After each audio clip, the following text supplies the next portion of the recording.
Hello guys! Update naman! Wala tayong pang-upload! Magko-closing na kami guys. Siyempre, pag ganitong oras, mag alas 8 na, closing na at wala ng mga estudyante na mag-aano ng project. Bukas yon, kaso sarado kami for tomorrow. Kaya naglagay kami ng ano na mamili na sila. Kaso wala man sila mamili. Sorry, wala sila mga assignment para bukas. Okay guys, ganito sila mag-closing. Okay, pakita ko sa inyo. Yan. Yan, si Bernadette, magkano na sila liligpit. Ang patatas, ha? Ang patatas, mga gulay-gulay. Kami napahabol pa band paper. Sige, pili ka dun. Alagang 10. Dito niya sa box nilalagay ang mga gulay. Siyempre, dahil kakainin ng mga daga. Okay, andun naman si Shining Shimmering Splendid. Ang mga sibuyas hindi na naman pinapasok. Tapos ito naman mga bigas, ganyan lang. Tatakpan. Yan, igaganyan yung mga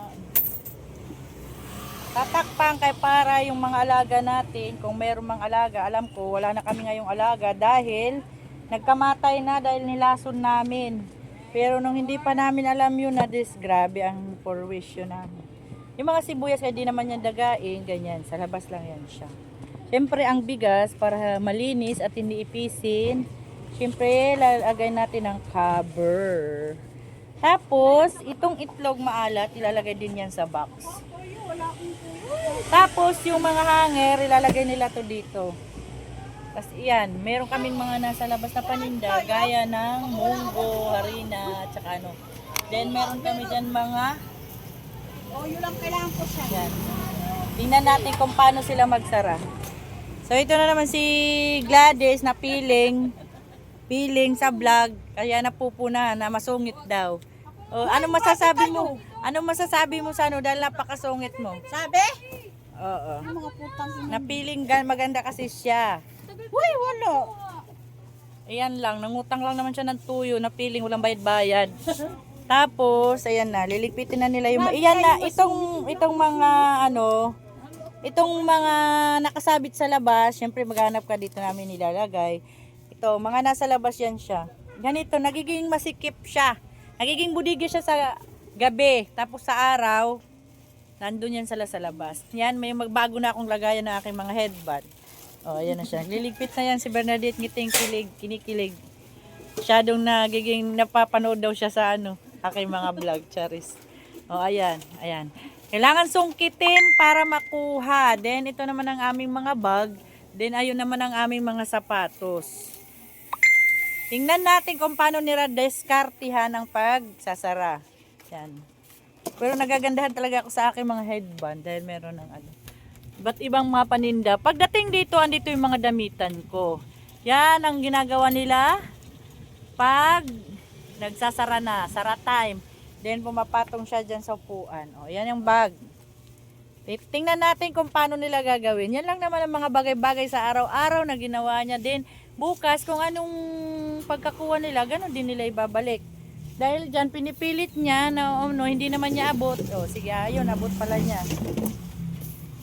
Okay, yan lang naman. Dito guys, ang aking munting tindahan. Ito. Munting tindahan. Yan siya. Marami ng kulang. Pag may delivery ako ng bigas guys, ayun.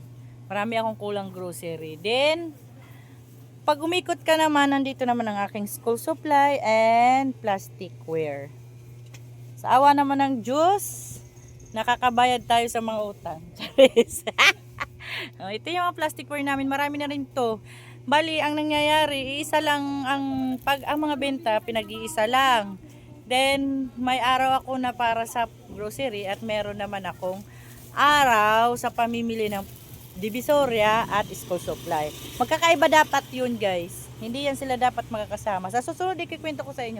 Then, ayan na nga. Diba, nasa labas na yung munggo. Ang gagawin niya, pag itatanggalin niya doon sa pinagsasabitan para ilagay dito.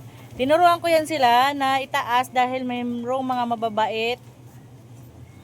Di natin yan maiwasan sa bawat tindahan. Oh, ayun. Dahil mabigat ang sapatos ang ginagawa nila, ang ginagawa niya, pagtatanggalin din niya, kakalas-kalasin din, isasabit kung saan. Ito yung mga plastic namin sa yan. Kaya malula kayo guys. Yan ang mga ginagawa nila pag magsasara. Daming chichiburitse, daming ipapasok, daming ilalabas. Kasi pag hindi mo naman yan ilabas, pagkabukas, yan ang mangyayari. Oh. Paano na makakapasok ang mga customer? Ganyan lang naman. Dahil dati, ang dami-dami namin daga. Kami ay hirap na hirap. Simula nang ako ay naglason Yun. Bawasan naman siya. Ayan na yung sitwasyon natin ngayon. Ayan na. Yan ang sitwasyon pag magsasara na. Okay. Oh, may naghahanap ng nanay. Uwi na sa ano. Ganyan lang naman din. Ang haba na pala nito.